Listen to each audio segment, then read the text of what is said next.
All right, so let's start with the Python.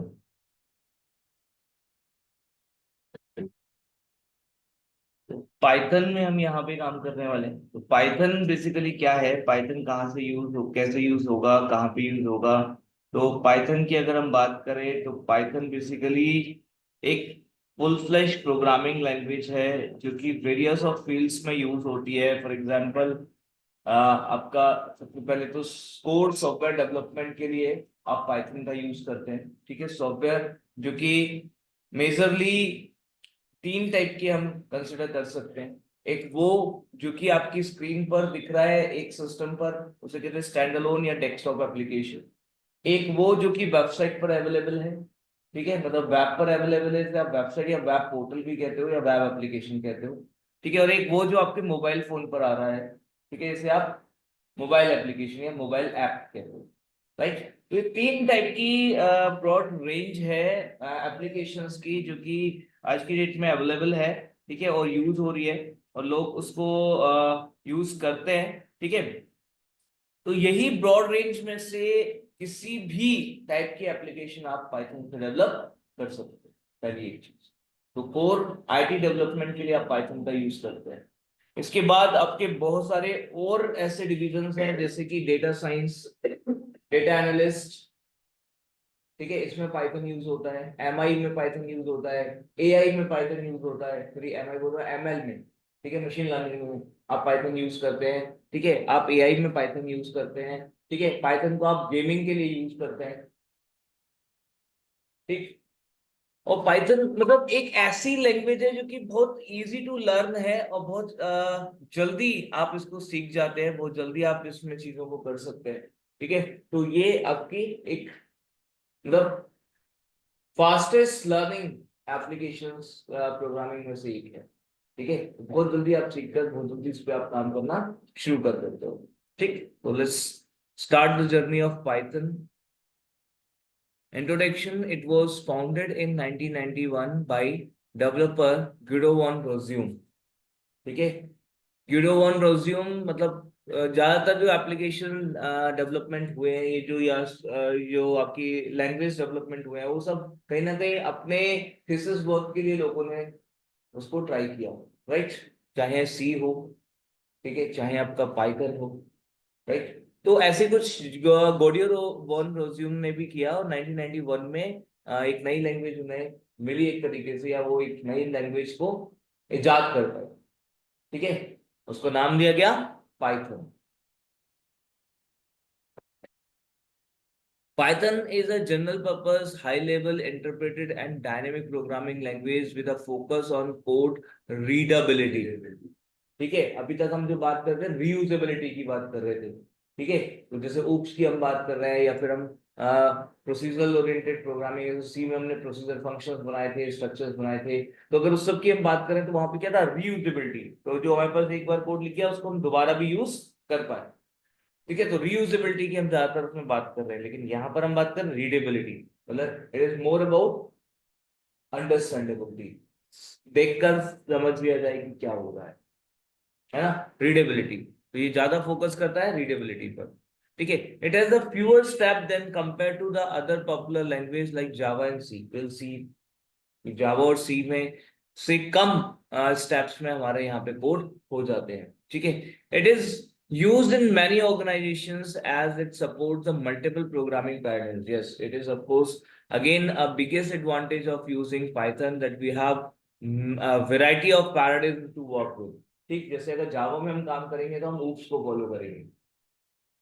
ठीक है, सी में हम काम करेंगे, हम प्रोसीजर ओरिएंटेशन को फॉलो करेंगे। हम जावास्क्रिप्ट में काम करेंगे तो जावास्क्रिप्ट में हम जो क्या बोलते हैं स्क्रिप्टिंग, जो पैराडाइज होता है उसको फॉलो करते हैं। स्क्रिप्टिंग में क्या होता है, आप सीधा कोड लिखना शुरू कर दीजिए। ठीक है ना, कहीं पर भी कोड लिखेंगे वो चलते हैं, इट्स लाइक दैट। तो वैसे आप तीनों टाइप का जो पैराडाइज्म आपको यहाँ पे देखने को मिलेगा एक साथ पाइथन के अंदर। आप सीधा स्क्रिप्टिंग भी कर सकते हैं, आप प्रोसीजरल लैंग्वेज में भी काम कर सकते हैं, फंक्शंस बनाए, फंक्शंस को कॉल किया, या फिर आप लूप्स के थ्रू भी काम कर सकते हैं। It's a combination of all three, तो आप किसी भी टाइप के पैराडाइज्म में भी काम कर सकते हैं। ठीक है जी। नेक्स्ट है हमारा यहाँ पे, it also performs the automatic memory management. तो ऑटोमेटिक मेमोरी मैनेजमेंट भी ये परफॉर्म करता है। ठीक, इसके अलावा इसकी application artificial intelligence and machine learning में बहुत ज्यादा इसे यूज करते हैं। ठीक है, डेटा साइंस में बहुत ज्यादा यूज हो रहा है। ठीक, टेस्टिंग ऑटोमेशन में यूज हो रहा है, वेब ऐप डेवलपमेंट में यूज हो रहा है, ऑपरेटिंग सिस्टम में यूज हो रहा है, गेम डेवलपमेंट में यूज हो रहा है। Right. A list of few organizations using the Python like Google, YouTube, Spotify, Quora, Microsoft, Cisco, Dropbox, Firefox, etc.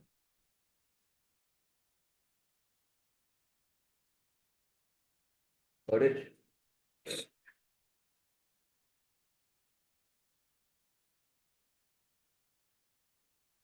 Versions, we have various versions here.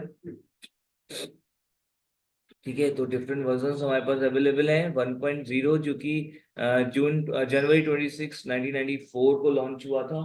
ठीक है, 91 में उन्होंने बनाया, लेकिन ऑफिशियली जब मार्केट में आया तो वो था 3 साल पहले।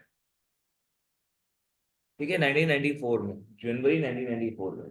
ठीक है, इसके बाद ये चलता रहा डेवलपमेंट, और जो इसका बहुत ज्यादा कॉमन और ये जो आपका पॉपुलर वर्जन रहा वो रहा 2.7।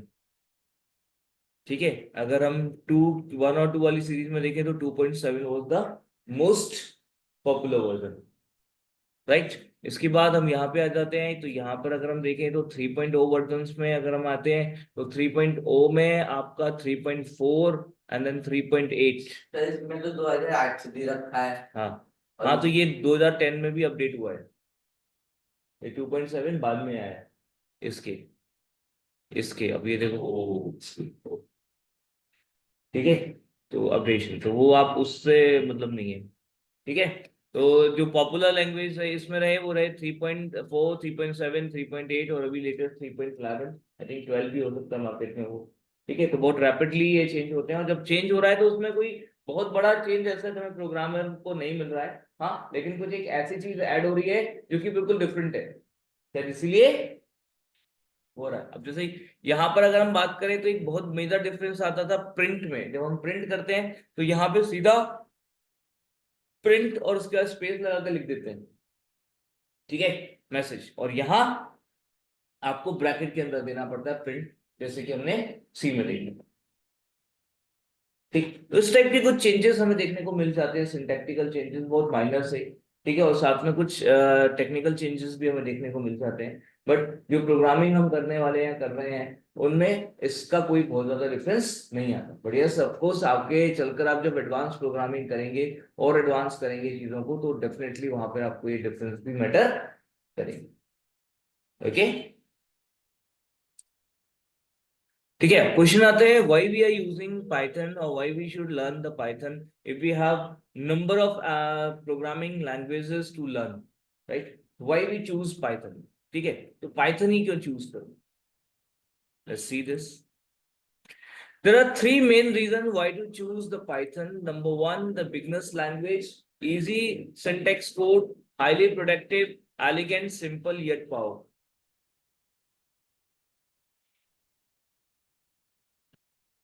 Better integration, cross platform development, C C plus plus Java etcetera, इसके साथ भी आप इजीली इसको इंटीग्रेट कर सकते हैं।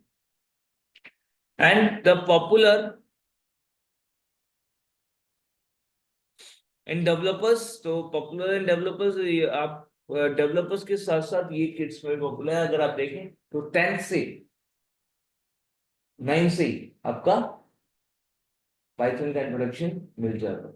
हाँ, सीबीएसई के सिलेबस में। ठीक है, 12वीं 11th 10th में पढ़ा गया, 9th में ऑलरेडी हुई।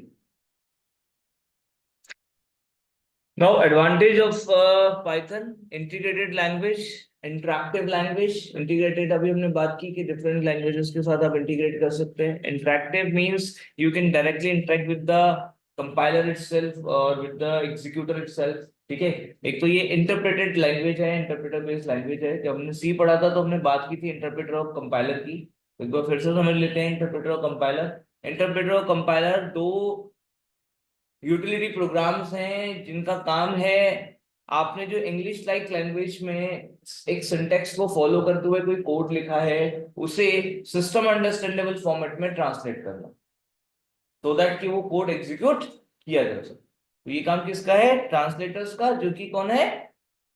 कंपाइलर और इंटरप्रेटर। कंपाइलर और इंटरप्रेटर। तो कंपाइलर इंटरप्रेटर वहां पे है, और कंपाइलर इंटरप्रेटर कैसे काम कर रहे होते हैं, क्या डिफरेंस वहां पर है? जो कंपाइलर है वो क्या करता है, पूरे सोर्स कोड को, जो अपने इंग्लिश लाइक लैंग्वेज में कोड लिखा है, पूरे सोर्स कोड को एक साथ लेता है, उसे ट्रांसलेट करता है और ट्रांसलेटेड कोड स्टोर कर देता है एक नई फाइल में। ठीक है, उसके बाद जब आप एग्जीक्यूट करना चाहते हैं तो सीधा आप एग्जीक्यूटेबल कोड, जो ट्रांसलेटेड कोड है, उसको यूज करके ट्रांसलेट मतलब उसको एग्जीक्यूट कर सकते हैं।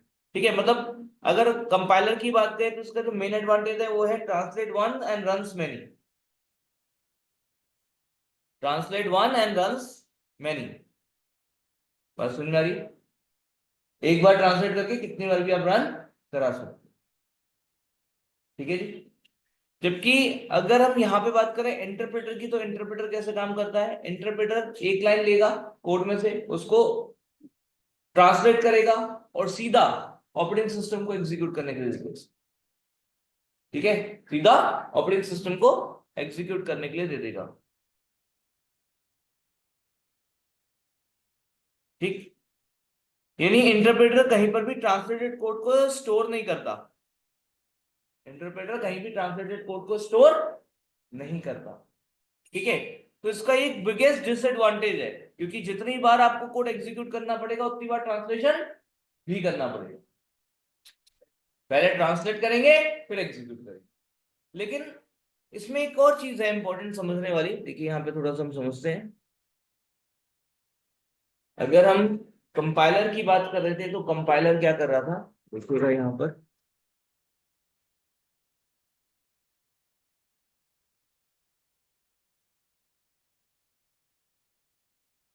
मान लो ये सोर्स कोड लिखा हुआ है हमारा, ठीक है, और ये हमारा कंपाइलर।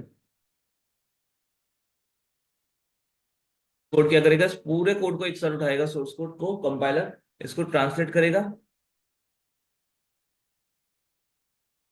और स्टोर कर देगा एक डॉट ई फाइल में। ठीक है, अब ये ई फाइल किसको दे दी जाती है? ऑपरेटिंग सिस्टम को। And OS will fetch one statement and execute, fetch and execute, fetch and execute, fetch and execute, fetch and execute. In this process of fetching and execution, finally जब execution हो रहा है किसी code का, then compiler is nowhere involved. Compiler का काम खत्म जैसे ही कंपाइलेशन प्रोसेस डन, जैसे ही ट्रांसलेशन हो गया। जबकि इंटरप्रेटर कैसे काम करता है? मान लीजिए ये हमारा सोर्स कोड है, interpreter do what? Interpreter fetches one statement, translate it and give it to the OS for execution. ठीक है, fetch one, translate and give it to execution. Right? Means जो ये दे रहा है वो ऑपरेटिंग सिस्टम एग्जीक्यूट कर रहा है, तो दैट मीन्स एग्जीक्यूशन में इसका एक्टिव पार्टिसिपेशन है। यहाँ पे इसका एग्जीक्यूशन में कोई पार्टिसिपेशन नहीं है। Once it translate the code, इसका काम खत्म। अब एग्जीक्यूशन के लिए ट्रांसलेटेड कोड और ऑपरेटिंग सिस्टम जिम्मेदार है। लेकिन यहां पर ट्रांसलेटेड कोड ट्रांसलेट करने के बाद यही ऑपरेटिंग सिस्टम को दे रहा है, तो ये एग्जीक्यूशन प्रोसेस में भी इन्वॉल्व है। यहां पर क्या है कि एक बार ट्रांसलेटेड कोड आ गया, इसमें वायरस इंजेक्शन इजीली हो जाएगा। कुछ भी चीज हमने इसमें ऐड कर दी, वो भी एक्सी के फॉर्म में, ये भी एक्सी के फॉर्म में अटैच हो जाएगा।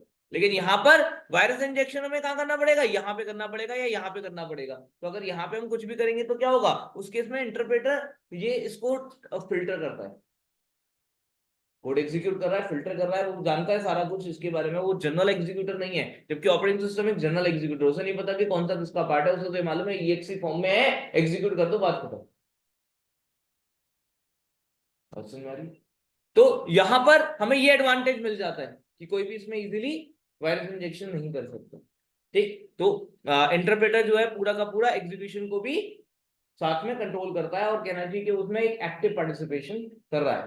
ठीक, एंड दूसरी एक और चीज, जब यहाँ पर हम कोड एग्जीक्यूट करते हैं तो पूरा कोड एक साथ एग्जीक्यूट होता है, एरर एरर आएगी, पूरा कोड रुकेगा, पूरा चलेगा, है ना। लेकिन यहाँ पर क्या है, एक स्टेटमेंट उठाया, ट्रांसलेट किया, एग्जीक्यूट कर दिया, पता लग गया कि वो स्टेटमेंट चला नहीं चला, चला तो क्या आउटपुट या क्या प्रोसेस हुआ और क्या रिजल्ट रहा। ठीक है, तो यहाँ पे डीबगिंग इज इजी, वेयर यहाँ पे डीबगिंग आसान नहीं है, क्योंकि यहाँ पे पता ही नहीं लगता कि कहाँ पे क्या हो रहा है, कब हो रहा है, क्योंकि वो तो एक साथ कर रहा है। यहाँ पे स्टेप बाय स्टेप आपको हर स्टेटमेंट के बाद पता लग जाएगा कि क्या हो रहा है। ठीक है, एग्जीक्यूशन स्टेप बाय स्टेप होगा। ठीक, जहां तक हो जाएगा एग्जीक्यूट वहां तक का रिजल्ट आपको मिल जाएगा, जहां एरर आएगी वहीं जाकर रुके, पूरा कोड एग्जीक्यूट होने से नहीं रुकेगा। अरे बस, तो ये अलग अलग एडवांटेज डिसएडवांटेजेस हैं कंपाइलर के और इंटरप्रेटर के। ऐसा नहीं कि कंपाइलर बहुत अच्छा है इंटरप्रेटर बहुत खराब, या इंटरप्रेटर बहुत अच्छा है कंपाइलर बहुत खराब। डिपेंड करता है किसके एडवांटेज कहां पर डिसएडवांटेज के ऊपर जाता है इस पर। ठीक है जी, तो कुल मिलाकर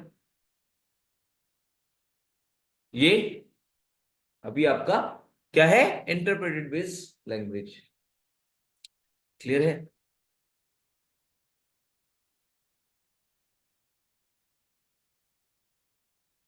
क्रॉस प्लेटफॉर्म, मल्टीपल प्लेटफॉर्म पर आप एप्लीकेशंस को रन कर सकते हैं। इट्स नॉट लाइक कि विंडोज पे चलेगा, इट्स नॉट लाइक सोल्यूस पे चलेगा या मैक पे चलेगा, किसी भी प्लेटफॉर्म पर आप इसके एप्लीकेशन को रन कर सकते हैं। ऑब्जेक्ट ओरिएंटेड है ये। ठीक है, बिगनर्स लैंग्वेज है, support the functional and structure programming as well as it can be use as a scripting as well as compile to byte code. तो दोनों तीनों तरीके से आप इसे यूज कर सकते हैं। ठीक है जी,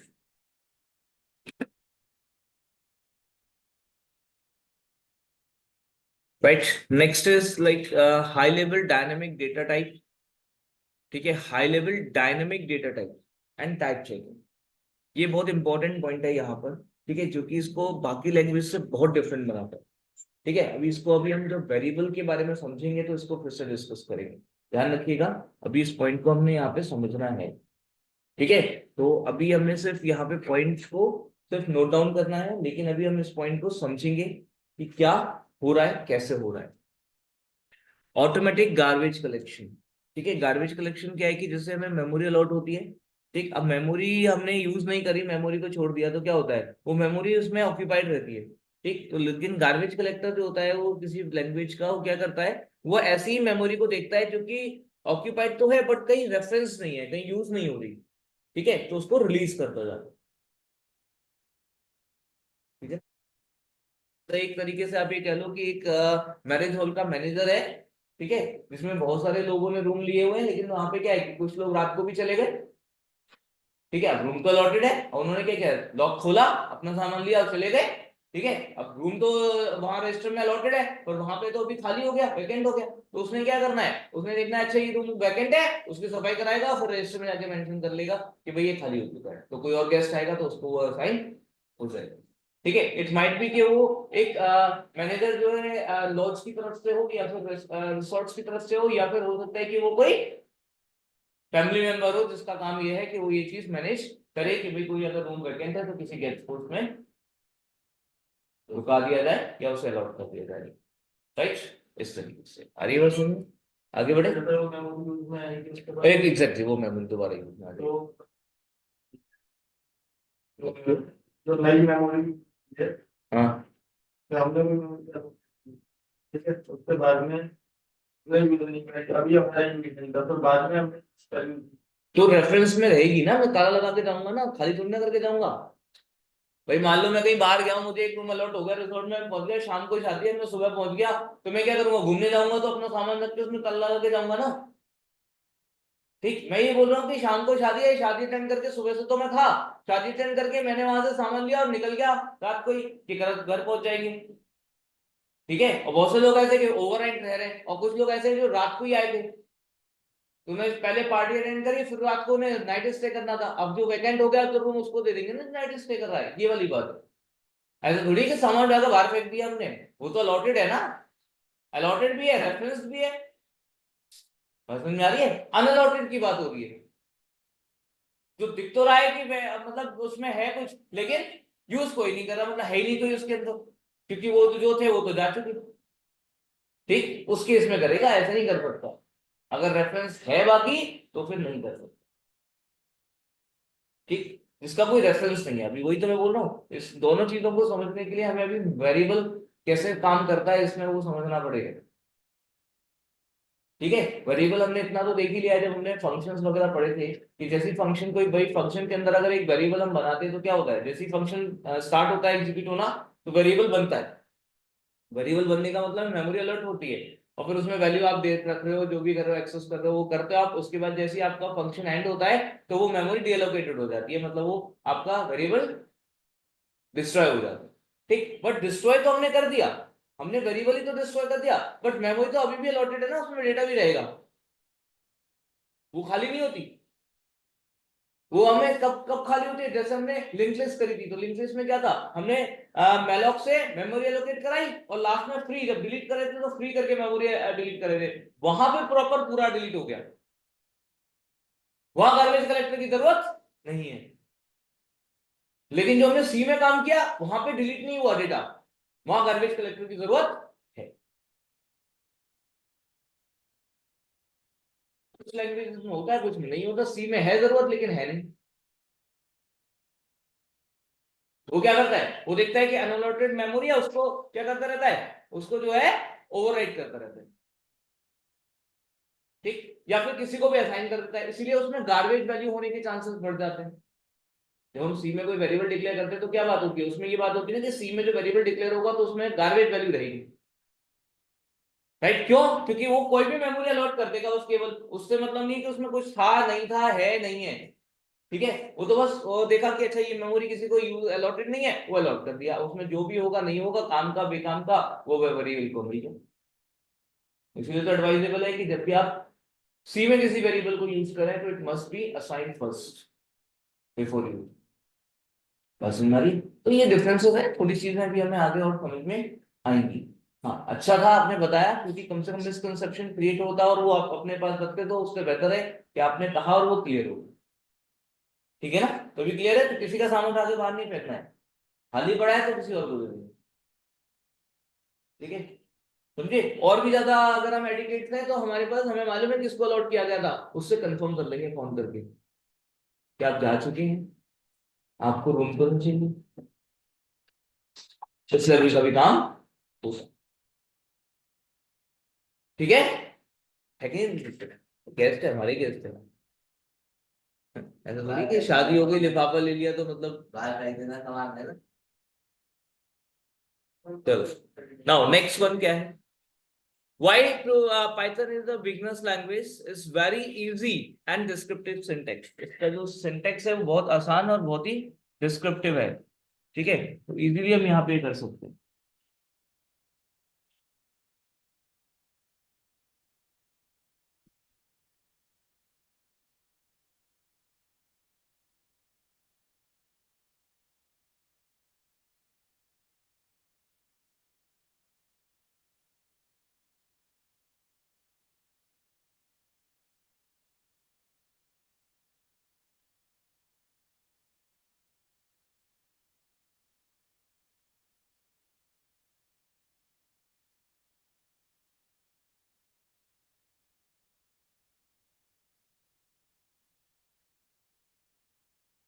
Another, anyone with little or even without programming knowledge can learn and start working professionally very soon। ठीक है, बहुत इजीली बहुत जल्दी सीख सकते हैं। ठीक है,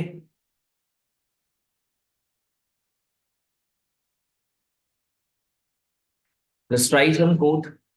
ठीक है, we'll do it later। ठीक है, नाउ देख लेते हैं यहाँ पर। ठीक है, तो अभी यहीं पर देख लेते हैं। ठीक है, अभी पाइथन में हम बाद में काम करेंगे, और यहाँ पे थोड़ा सा हम कंपैरिजन कर लेते हैं। हमने बात की थी कि जावा सी जैसे लैंग्वेजेस से ज्यादा इजी और कम स्टेप में हमारा काम यहाँ पर हो सकता है, तो वही हम देखने जा रहे हैं कि ज्यादा इजी और कम स्टेप में कैसे काम हो रहा है।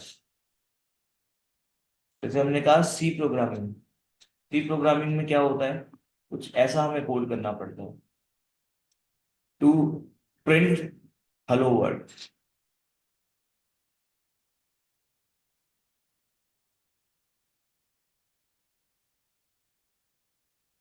ठीक है। तो लगभग हमने ये 5-6 लाइन लिखनी है, तभी जाकर हम हेलो वर्ड को डिस्प्ले कर पाएंगे, और फिर इसमें इसको पहले कंपाइल भी करेंगे, फिर इसको रन करेंगे। राइट। जबकि